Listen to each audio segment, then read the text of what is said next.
Let's start with a number. Just one number. But it's a number that pretty much runs your entire workday, even if you don't know it yet. There it is, 275. So what do you think? A project code? Maybe the number of unread emails in your inbox? Nope, it's actually way more personal than that. That's how many times you're interrupted every single day. Yeah, between the meetings that could have been an email, the emails that need an immediate reply, the pings, the constant pings, right? Before 9 a.m., after 5 p.m., it all adds up. A new distraction every 2 minutes. It feels chaotic because, well, it is chaotic. But hold on a second. Who decided this was normal?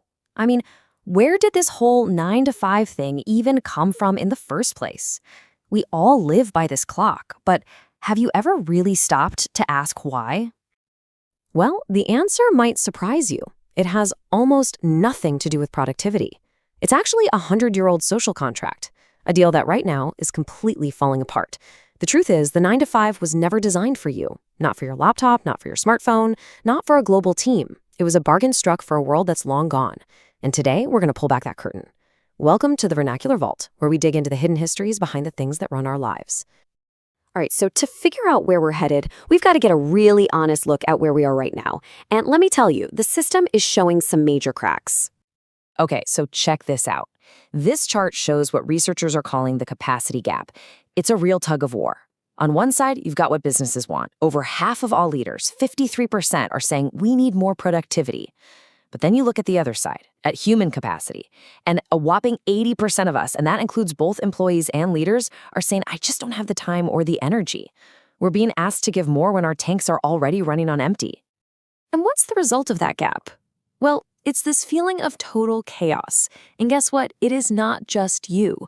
Look at these numbers. Almost half of employees and, get this, more than half of all leaders feel like their work is just chaotic and fragmented. We're drowning in this digital debt, always playing catch up, never actually getting ahead. This is not sustainable, folks. But to fix it, we have to go back and see how it was built in the first place. So, let's hop in the time machine. And we're not just going back a few years. We're going back over a century to an era of fire, steel, and a massive fight for the one thing we all want more of, our time. You see, back in the late 1800s, things like the weekend or quitting time just didn't exist for most people. If you worked in a factory, you could be looking at a 100-hour work week. Can you even imagine? So naturally, the labor movement started pushing back. They weren't just fighting for more pay, they were fighting for a life.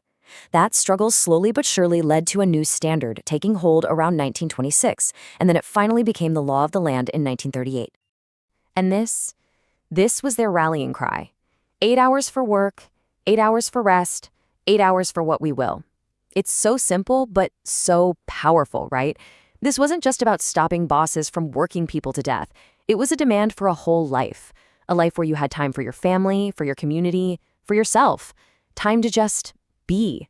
It was a totally radical idea at the time. The movement was definitely building momentum, but a big change like this needed a serious push. And that push came from the last person you'd ever expect. Not a union leader, but one of the richest, most powerful capitalists on the planet. So the real question is, why on earth would he do that? What was in it for him? That's right. We're talking about Henry Ford. The guy who gave us the assembly line is also, weirdly enough, the guy who made the 40-hour workweek popular. But as you can probably guess, his reasons weren't exactly charitable. So the story we usually hear is that Ford was this great benevolent boss just looking out for his people. But the reality? Well, the reality is that he was a stone-cold business genius. By cutting hours and jacking up wages, he pulled off a brilliant 2-for-1. First, his workers were less exhausted, so they were way more productive. But second, and this is the key part, he created a brand new class of consumers. He gave his workers both the free time and the money to go out and buy, you guessed it, the very cars they were building. It was an absolute masterclass in economic strategy. Hey, by the way, if digging into the real story behind our daily routines is your kind of thing, if it helps you make a little more sense of the world, do us a huge favor and hit that subscribe button and ring the bell. It really helps us keep making these explainers for you. Ford's model was so successful, it just took off. But it wasn't a law yet. It actually took a massive national crisis, the Great Depression, to take this from a company policy to the law of the entire country. So in 1938, with the country in the grips of the Great Depression, President Franklin D. Roosevelt signed the Fair Labor Standards Act. This was a huge piece of legislation. It made the 40-hour week official, it set the first federal minimum wage, and this part is super important. It required employers to pay overtime. And that overtime rule wasn't just about giving people extra pay for extra work. No, it was a clever economic tool. Think about it. If it costs you time and a half to make your current employees work longer, what's the cheaper option? You got it. Hire more people. It was a direct strategy to fight the massive unemployment of the Great Depression.